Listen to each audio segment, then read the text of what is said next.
Hello guys, अस्सलाम वालेकुम। कैसे हैं आप लोग।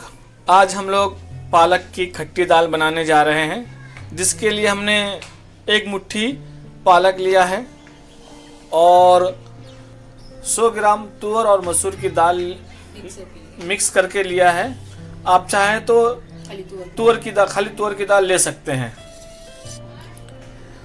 इसमें हम टमाटर 3 अदद लिया है और 3-4 अदद मिर्ची का और 4-5 लहसुन के दाने लिए हैं और थोड़ी सी इमली लिया है। अब फिर हम इसको आपको बनाने का तरीका बताते हैं। तो इसको बनाने के लिए हमने कुकर में दाल डाल दिया है और उसके बाद फिर हम उसको पालक डालेंगे। ये पालक भी डल चुका है इसमें। और फिर उसके बाद टमाटर जो हमने लिया था वो टमाटर डाल दिया है इसमें।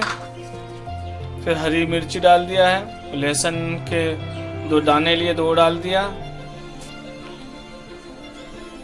थोड़ी सी हल्दी डाला हमने इसमें। ये सारी चीज डालने के बाद अब हम उसको बंद कर, थोड़ा सा पानी डाल दिया। अब बंद करने करके 3-4 सीटी में इसको हम गलाएंगे। ठीक है। हमने इमली को थोड़े पानी में भिगो दिया है जब तक दाल हमारी बन रही है, और इतने में हमारा ये इमली थोड़ी भीग जाएगी। 4 से 5 सीटी हो गई है। अब हम इसको चेक कर लेते हैं दाल गली है या नहीं गली है। ठीक है। ये देखें, माशाल्लाह हमारी दाल और पालक दोनों अच्छे से गल गया है।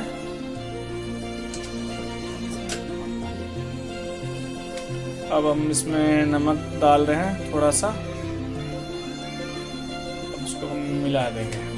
भिगो के रखा था इमली को, जो भिगो के रखा था, अब इमली का पानी भी हम इसमें डाल रहे हैं।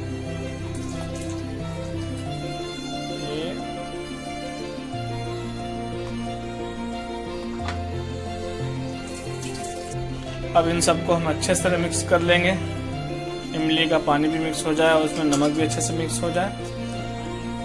और थोड़ा पानी ऐड करेंगे, उस पानी ऐड करेंगे और उसमें वो फिर हम गैस में चढ़ा करके देंगे। देखिए दाल में एक उबाल आ गया है बहुत अच्छे से। अब हम इसको तड़का देंगे। अब गैस हम बंद कर रहे हैं। हाँ, दाल को तड़का देने के लिए हमने घी का इस्तेमाल किया है। ये 1 चम्मच घी लिया है। जब तक ये घी गर्म हो रहा है, गर्म हो गया और उसमें 2-3 लहसुन के दाने डाल दिए हमने। उसके बाद तो कड़ी पत्ता रखा है हमने इसमें, तो माशाल्लाह। उसके बाद जीरा और राई का दाना।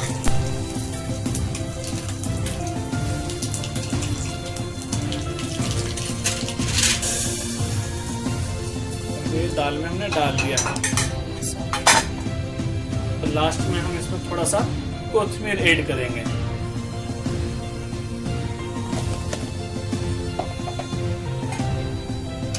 ये देखो दोस्तों, दाल हमारा माशाल्लाह तैयार हो चुका है। दिखने में भी कितना अच्छा लग रहा है। ये देखिए पालक की खट्टी दाल बनके तैयार हो गया है। उम्मीद करते हैं कि आपको ये वीडियो अच्छा लगा होगा। आप भी ट्राई करें और हमारे चैनल को सब्सक्राइब करें और कमेंट में हमें बताएं कोई गलती रहेगी तो इंशाअल्लाह हम उसको सुधारने की कोशिश करेंगे।